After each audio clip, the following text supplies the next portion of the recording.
சாமி சரணம். அனைத்து ஐயப்ப பக்தர்களுக்கும் பாத நமஸ்காரங்கள். இது ரொம்ப முக்கியமான எமர்ஜென்சி வீடியோ தான். நிறைய கஷ்டங்கள் லைவில் உங்களுக்கு கொடுக்கணும். டெய்லி அப்டேட் வந்துக்கிட்டு தான் இருக்குது. அங்கே இருக்கிற லைவ் வீடியோ வந்துட்டு தான் இருக்குது. ஆனால் அதை கொடுக்கறதுக்கு கூட நேரம் கிடையாது. நிறைய ப்ராசஸ், நிறைய ஒர்க் இருக்கிறதுனால எங்களால் முடியல. ஸோ அதனால் மன்னிப்பு கேட்டுக்கிறேன்.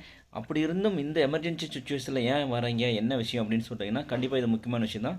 சபரிமலையில் இப்போ பார்த்தீங்கன்னா மகர விளக்கு தொடங்குறது சரியான கூட்டம்.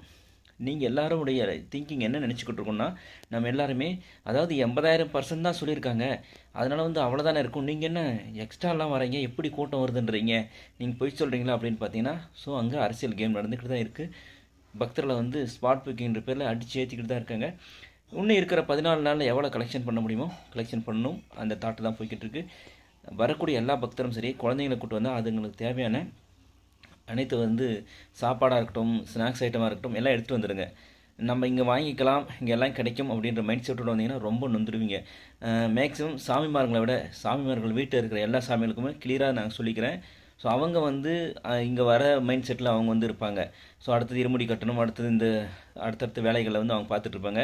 நீங்கள் தான் அவங்களுக்கு தேவையான சாப்பாடு எல்லாம் பண்ணி இங்கேருந்து பேக் பண்ணி அனுப்புகிற அந்த துறையை நீங்கள் தான் பார்த்துக்கிட்றீங்க. தயவு செஞ்சு சொல்கிறேன், அவங்கள நம்பாதீங்க. அங்கே எதுவுமே கிடைக்கிறதில்ல. அந்தளவுக்கு கூட்டம் இருக்குது. 80,000 பேரை தாண்டி வராங்க. அங்கே கிட்டத்தட்ட 1,00,000 பேர் வராங்க. ஆனால் நம்மளுக்கு இந்த கவர்மெண்ட் கொடுத்த தகவல் வெறும் 80,000 பேர் தான். ஆனால் ஸ்பாட் பிக்கிங்கில் எக்கச்சக்கமான நாட்கள் ஏற்றுறாங்க. என்னால் இப்போ கலெக்ஷன் பண்ணால் தான் ஃபுல்லாக கலெக்ஷன் பண்ண முடியும். நடுவில் ஒரு வருஷத்துக்கு கலெக்ஷன் கம்மியாக இருக்காது. அப்படின்றதுனால கலெக்ஷனுக்கு ஆசைப்பட்டு ஏற்றிக்கிட்டு இருக்காங்க.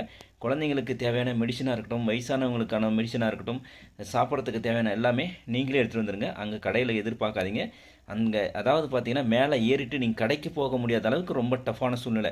கடை பக்கத்தில் இருந்தால் தானே கை நீட்டி வாங்க முடியும். கடைக்கே போக முடியாத சூழ்நிலை அப்படின்னா எப்படி நீங்கள் வாங்குவீங்க? அதனால் உங்கள்கிட்டயே உங்கள் பையில் நீங்கள் எடுத்துகிட்டு வந்துடுற வழியை பாருங்கள். அதனால தான் இந்த எமர்ஜென்சியான கஷ்டமான சூழ்நிலை கூட இந்த வீடியோ கொடுத்துட்ருக்கேன். சாமி சரணம், சாமி சரணமையப்பா.